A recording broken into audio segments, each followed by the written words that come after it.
নমস্কার বন্ধু, রাজ্যের পার্শ্ব শিক্ষকরা এই মুহূর্তে কিন্তু একটি ডাক দিয়েছে বেতন বঞ্চনার দাবিতে।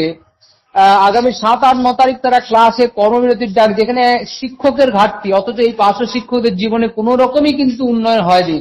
তো এই জায়গায় দাঁড়িয়ে ভগীরবাবু, আপনাদের আন্দোলনটা নিয়ে তো অনেকে ছন্ন ছাড়া ভাবছেন।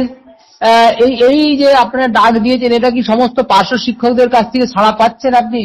বিষয়টা যদি, কেন এই মুহূর্তে আপনারা ডাক দিলেন, যেখানে একটা সমস্ত স্কুলের শিক্ষকের ঘাটতি দেখা দিয়েছে, পার্শ্ব শিক্ষকরা তো চিরকালই তারা ত্যাগ স্বীকার করে এসেছে, নাকি এটা আপনারা সরকারের কাছে জানান দিতে যায় যে তাদের জন্য অন্তত সরকার কিছু ভাবুক, তাহলে আপনারা এই কর্মবিরতির ডাক তুলে নেবেন? হ্যাঁ, বিষয় হচ্ছে, আপনাকে প্রথমেই ধন্যবাদ জানাচ্ছি এই বিষয়টাকে তুলে ধরার জন্য। যে ব্যাপারটা হতে চলেছে, আমরা যে শুধুমাত্র এটা বেতন বৃদ্ধির দাবিতে করছি, বিষয়টা কিন্তু এরকম নয়। বিগত দিনে কয়েকটা ঘটনা ঘটেছে। একটা হচ্ছে কলকাতা হাইকোর্টের জনৈক বিচারপতি, তিনি একসময় একটা মামলার রায়ে তিনি বলেছিলেন যে, একটা শিক্ষকদের মামলার রায় ছিল সেটা, সেখানে তিনি বলেছিলেন যে এদেরকে 3 মাস প্যারা টিচারদের বেতন দেওয়া হোক। অর্থাৎ প্যারা টিচারদের যে বেতনটা, সেটা হচ্ছে একটা শাস্তি স্বরূপ।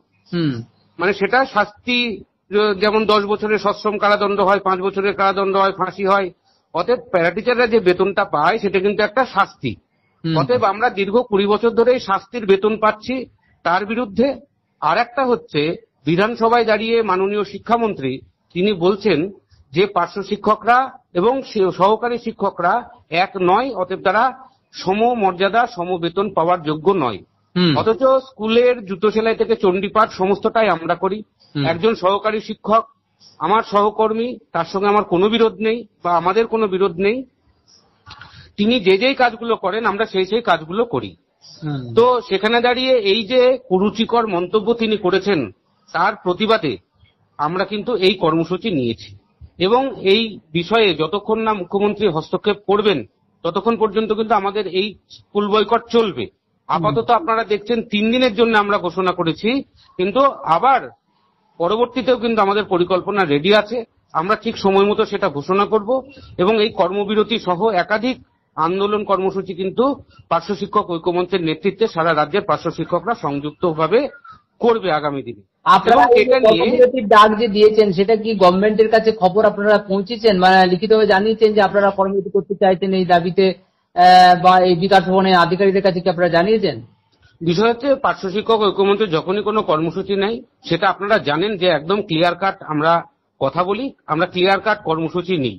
ঠিক সে কারণেই আমরা যে কর্মবিরতিতে যাচ্ছি তার দৃষ্টি আকর্ষণ করার জন্য মাননীয় মুখ্যমন্ত্রী সহ মাননীয় শিক্ষামন্ত্রী এবং মাননীয় প্রকল্প আধিকারিক অর্থাৎ এসপিডি, তাদের সকলের কাছেই আমরা চিঠি পাঠিয়ে দিয়েছি।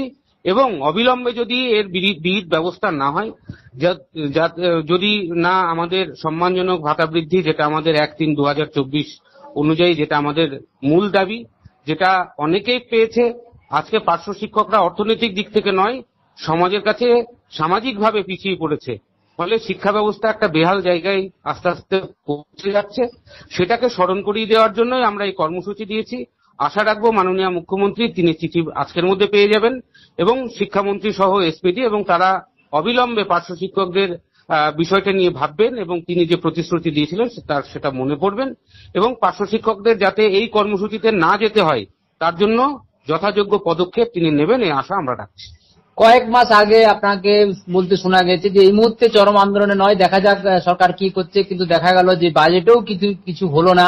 তো এখানে দাঁড়িয়ে অনেকেই আপনার বিরুদ্ধে প্রশ্ন করছেন যে আপনি সেই মুহূর্তে আন্দোলনে গেলেন না, এখন আপনি আন্দোলনে ডাকছেন, এর কারণ কি যদি একটু পরিষ্কার করে বলেন?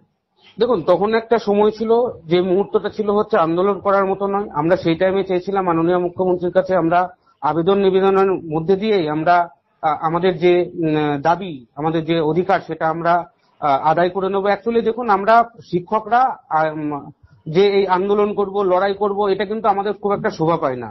আমাদের সবচেয়ে কমফোর্টেবল জোন হচ্ছে আমাদের বিদ্যালয়। আমরা বিদ্যালয়কে কোনোভাবেই ছাড়তে চাই না। ঠিক সে কারণে আমরা সেই টাইমে মাননীয় মুখ্যমন্ত্রীর দরবারে বারবার গেছি, তার কালীঘাটের বাড়িতে বারবার গেছি এবং আমরা চেয়েছিলাম যে সুস্থভাবে এটার একটা সমাধান হোক।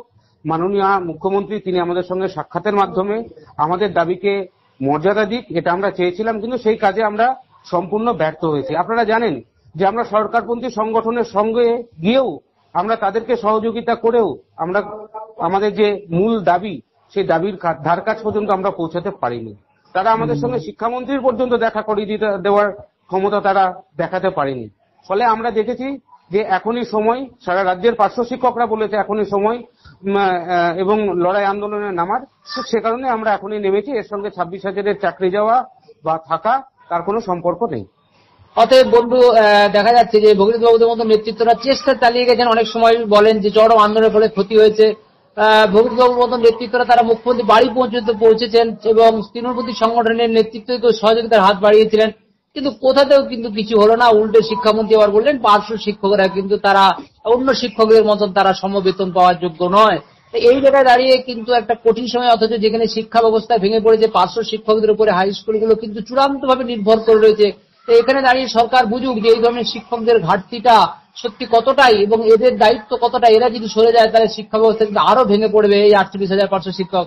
তাই এই মুহূর্তে দাঁড়িয়ে দেখা যাক মুখ্যমন্ত্রীর কাছে এই বার্তা পৌঁছাচ্ছে। তবে তখনই কর্মসূচিটা সফল হবে যদি সমস্ত পার্শ্ব শিক্ষক ঐক্যবদ্ধ হতে পারেন, সবাই মিলে যদি এই কর্মসূচিটা সফলতার দিকে এগিয়ে যেতে পারে। নাহলে কেউ গেল না, এতে কিন্তু কোনো প্রভাব পড়বে না। তাই বাঁচতে হলে কিন্তু নিজেদিকে ঐক্যবদ্ধ হতে হবে এবং বাঁচতে হবে এবং সেই দাবিকে নিয়েই আপনাকে এগিয়ে চলতে হবে। আপনি তো অনেক সিএল পাওনা আছে আপনার, 12টা কি 14টা, সেখান থেকে নয় 3টা ছুটি যাবে। অথচ দেখুক যে সরকার এতে কি ধরনের তাদের শিক্ষা ব্যবস্থায় ঘাটতি হতে পারে। তবে দেখা যাক বন্ধু আগামী দিনে এই কর্মসূচি কতটা সফল হয়। হ্যাঁ, আরেকটা বিষয় আমি অ্যাড করছি, আমরা এই কর্মসূচিটা খুব সংক্ষিপ্ত সময় নিয়ে ঘোষণা করেছি। মাত্র 3 দিন আগে কর্মসূচিটা ঘোষণা করেছি আমরা। তা এই 3 দিন বা 2 দিনের মধ্যে আমরা যে অভূতপূর্ব সাড়া পাচ্ছি সেটা আমরা কখনো ভাবতে পারিনি যে আমরা এতটা সাড়া পাবো। তো সমস্ত রাজ্যের পার্শ্ব শিক্ষকদের যারা এখনো পর্যন্ত স্কুলগুলোতে সিদ্ধান্ত নিয়ে উঠতে পারেনি, সংখ্যাটা খুব কম, তাদেরকে আমি অনুরোধ করবো আজকে স্কুলগতভাবে এবং প্রাথমিক স্কুলে যারা রয়েছে তারা সার্কেলগতভাবে অবিলম্বে বসে সিদ্ধান্ত নিয়ে এই কর্মসূচি যাতে 100% সফল হয় তার ব্যবস্থা করার জন্য। কারণ এটাই আমাদের মুক্তির একমাত্র পথ। আমরা আগামী দিনেও এই লড়াই আমরা চালিয়ে যাব। আমি আপনাদেরকে আপাতত বলে রাখি 21 তারিখ থেকে আবারও এই কর্মসূচি পার্শ্ব শিক্ষক ঐক্যমঞ্চের নেতৃত্বে হতে চলেছে। অতএব বন্ধু, আপনার এই যে বার্তাটিকে সমস্ত পার্শ্ব শিক্ষকদের একদম প্রত্যন্ত গ্রাম থেকে গ্রামান্তরে প্রত্যেকটি পার্শ্ব শিক্ষকের কাছে এই বার্তা যদি পৌঁছে, সকলে ভিডিওটি শেয়ার করুন, দেখতে থাকুন ট্রুথ নিউজ চ্যানেল, সাবস্ক্রাইব করুন, সঙ্গে রাখুন। নমস্কার, ধন্যবাদ। নমস্কার স্যার। হ্যাঁ, ধন্যবাদ।